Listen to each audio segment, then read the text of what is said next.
An external analepsis shows an event time that has happened before the true story begins.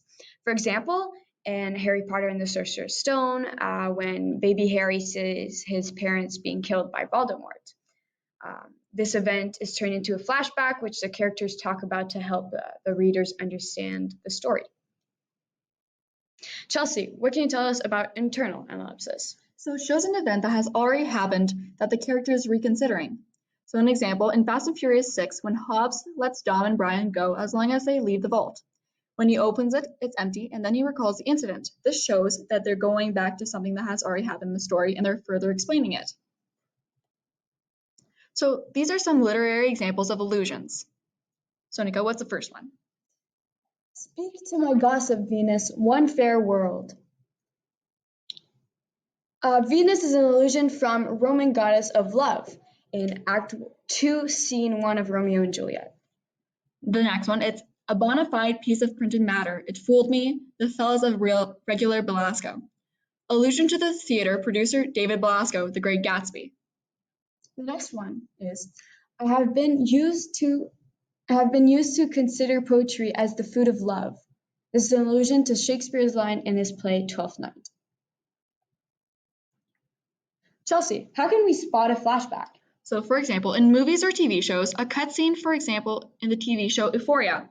So in Euphoria, we show a cutscene and it presents younger characters of the actual characters in the TV show. Another example in TV shows or in movies is a change of color to demonstrate that we are no longer at the present time. So sometimes we have a yellow film or a yellow filter over the screen, so it presents that we are no longer where we were before.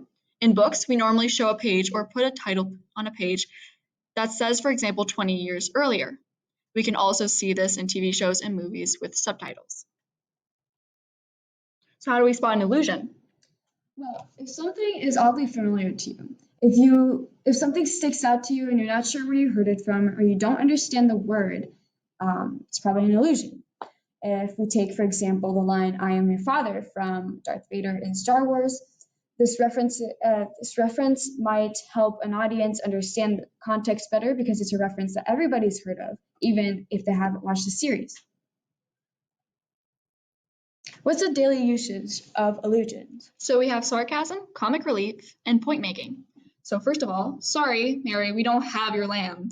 Chandler Bing. So Chandler uses sarcasm with an allusion. So sorry, Mary, we don't have your lamb. Obviously, the character he's talking to is not Mary. Also for comic relief, oh, that makes me feel so warm in my hollow tin chest. Again, Chandler Bing. Comic relief because Chandler is making a joke to the Tin Man in with the Wizard of Oz.